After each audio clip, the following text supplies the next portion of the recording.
This is the first video on Chapter 33, Derivatives and Graphs. There are going to be a lot of videos on Chapter 33.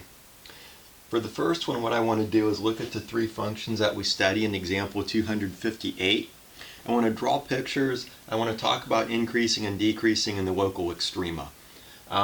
Really what I want to do is I want to use these three graphs to illustrate the concepts of this chapter, at least some of the concepts. So we start with a very simple quadratic function, p of x is equal to x squared. And I'm going to assume you've looked at your notes, you've looked at the definitions of increasing, decreasing, local max, local min. So this function's decreasing negative infinity to 0. So as we go from left to right, our graph comes down. So our function's decreasing.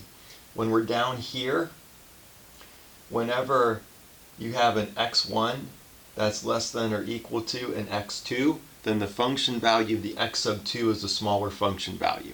That's why it's decreasing. Then 0 to infinity, it increases. So here, the larger the x, the larger the function value. So as we go from left to right, our graph goes upward. You'll notice, and this is a little non-standard, a lot of textbooks would put a bracket around the 0 and a bracket around the 0 here. I used a parenthesis. I used a square bracket here. Okay?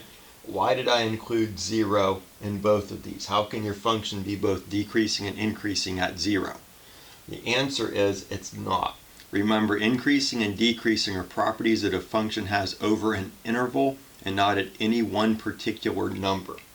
So we can say our function's decreasing on this interval because for any 2 points here, the smaller point has the greater function value.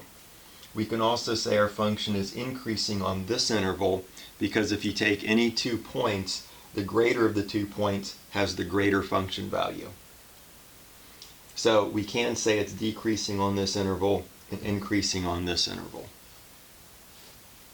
We have a local min of 0 at 0. So this is a local minimum right here. It's also an absolute minimum, right? This function never comes below 0. So it's not only a local minimum, it's an absolute minimum. We'll talk about absolute minimums in more detail in another chapter. For x cubed, q of x is x cubed. This is our graph. This is increasing everywhere. It's never decreasing. Whenever you have an x1 and an x2, if x1 is smaller than x2, the function value of x1 is smaller than the function value of x2. So this is increasing everywhere. It has no local extrema. It has no local max. It has no local min. This function's a little more interesting. G of x is the absolute value of x squared minus 1. Now here's a nice little technique when you're trying to solve problems. If you have something that you're not quite sure of and you're having a difficulty understanding it, give yourself an easier problem to do. So instead of going straight to the absolute value of x squared minus 1, let's just look at the function x squared minus 1 without the absolute value. This isn't the function we were given, but it's a function we can study to understand the function we were given. So we have x squared minus 1. This is a parabola, opens upward, has a vertex at the point 0, negative 1. And so what would the graph of the absolute value of this look like? Well, remember, absolute value of a positive number is positive, so it will not change the graph of this part and this part. So here we go. But these, we just multiply by negative 1. So we reflect it over the x-axis. And so making this positive, we bring this up here. So this is the function that we're interested in. Absolute value of x squared minus 1. Now what makes this interesting is we have some more complex intervals of increase and decrease. Our function decreases negative infinity, negative 1, and it also decreases 0 to 1. Now I put a comma here to separate those two intervals because we can't put a union symbol in here. So it's going to decrease on this interval, and it decreases on this interval. Okay.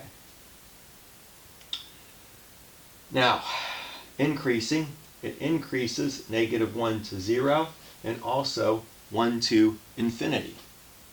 So these are the intervals of increase. Again, why can we include the endpoints? Because increasing and decreasing is not a property that a function has at a number, it's a property that a function has over an interval. It decreases on this interval and this interval. It increases on this interval and this interval.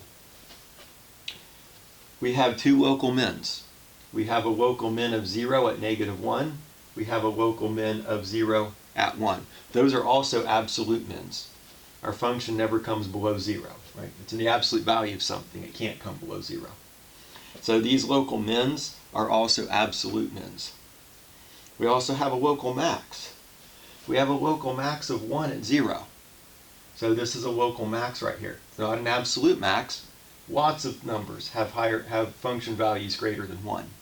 But this is what we call a local max. It's local.